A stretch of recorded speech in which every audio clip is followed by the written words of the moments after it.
Every day at school, Liam, the billionaire's son, sat alone in the cafeteria. His wheelchair made him different, and while the staff treated him politely, the other students avoided him. He wasn't just paralyzed, he was invisible. Despite all his father's wealth, Liam felt poorer than anyone else in that room. He longed for someone to sit with him, to treat him like a friend, not a burden. But day after day, his table stayed empty. Until one rainy afternoon, when a new student walked in. Her clothes were old, her shoes torn, and her backpack nearly falling apart. Everyone whispered, she was the daughter of a homeless woman who had just been given a small shelter nearby. Instead of shrinking under the stairs, the girl scanned the room, and her eyes fell on Liam. He looked down, bracing for rejection. But then, she smiled.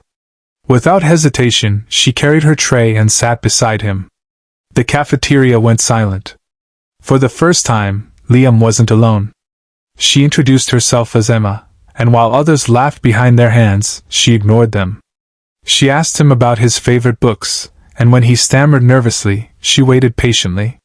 That one smile turned into a conversation. That conversation became a friendship. And in that moment, Liam realized sometimes the richest people are the ones who give their hearts freely. The next day, Liam rolled into the cafeteria with the same heavy feeling in his chest. He expected Emma's kindness to be a one-time thing. People always pitied him for a moment, and then moved on.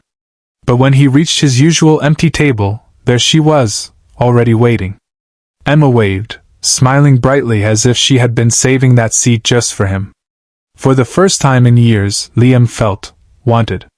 They talked about everything, her favorite stories, his dreams of learning to code, and even silly jokes that made them both laugh so hard the other kids stared.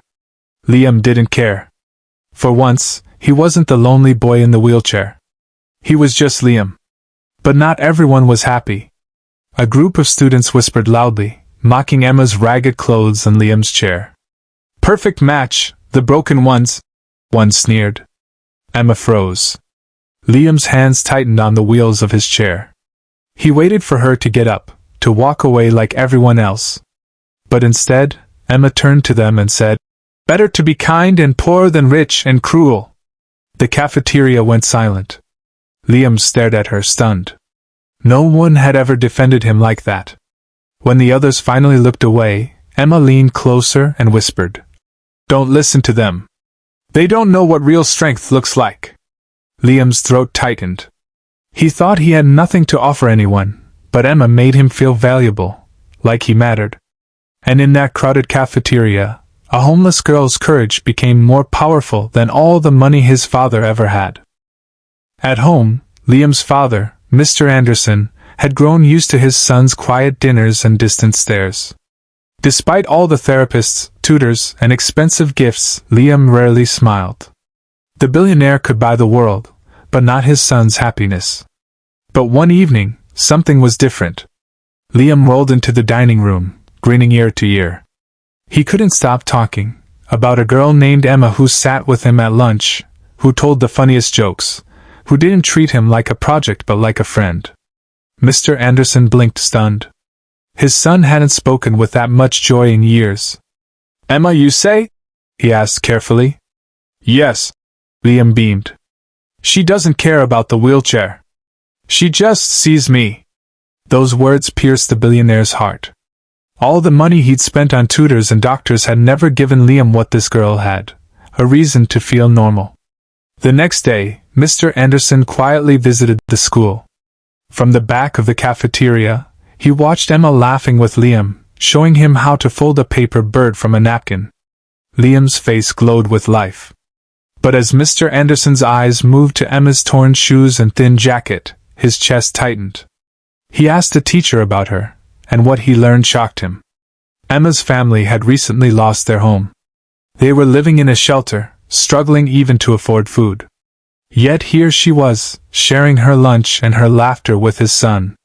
In that moment, Mr. Anderson realized, sometimes those who have the least give the most. Mr. Anderson couldn't shake the image of Emma's torn clothes and the way she looked at Liam, not with pity, but with friendship. That evening, he asked Liam more about her. "She's different, Dad," Liam said softly. "She doesn't care about money or how people stare. She just makes me feel like I belong." Mr. Anderson's throat tightened. For years, he had thought money was the answer to his son's loneliness. But this girl, who had nothing, was giving Liam everything he needed. The next afternoon, Mr. Anderson asked the principal to introduce him to Emma. She stood nervously in her faded sweater, clutching her backpack. When she saw the billionaire, she bowed her head, expecting judgment. But instead, he smiled warmly. "Emma, I want to thank you," he said. She looked confused. "For what, sir?" "For giving my son something I couldn't, happiness." Her cheeks flushed. "I just didn't want him to eat alone. I know what that feels like." Her words hit him like a wave. She wasn't helping out of pity, she understood. She had lived the same isolation, the same hunger for belonging. With a trembling voice, Mr. Anderson asked gently, "Emma, how are you and your mother managing?" She hesitated, then whispered, "We're fine." But the way her hands clutched her bag told the truth. They were struggling. Mr. Anderson's heart broke. He had been surrounded by wealth, blinded to real suffering. Yet this little girl, with nothing to her name, carried a heart richer than gold. At that moment, he made a silent promise. He would not only thank her, he would change her life. The following week, the school held a special assembly. Students shuffled into the auditorium, whispering when they noticed the billionaire himself sitting in the front row. No one knew why he was there. Liam sat nervously in his wheelchair, Emma by his side. When the principal called Mr. Anderson to the stage, the room went silent. He adjusted the microphone, his voice deep but trembling with emotion. "For years I thought my money could give my son everything. But I was wrong. He had the finest doctors, tutors, and schools. Yet every day, he sat alone, until one girl gave him something priceless."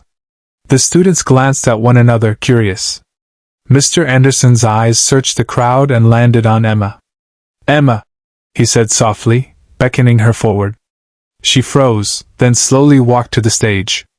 Her patched sweater and worn shoes stood in sharp contrast to the billionaire's polished suit. Placing a hand on her shoulder, Mr. Anderson's voice broke. "This girl, who has so little, gave my son what money never could, a friend, a smile, and hope. She reminded me that true wealth is not measured by what we own, but by what we give." The audience erupted in applause. Some students bowed their heads, ashamed of how they had treated Liam and Emma. Emma glanced at Liam, who was grinning wider than he ever had before. For the first time, he wasn't invisible. He was seen, valued, celebrated. And all because one girl had the courage to sit beside him when no one else would.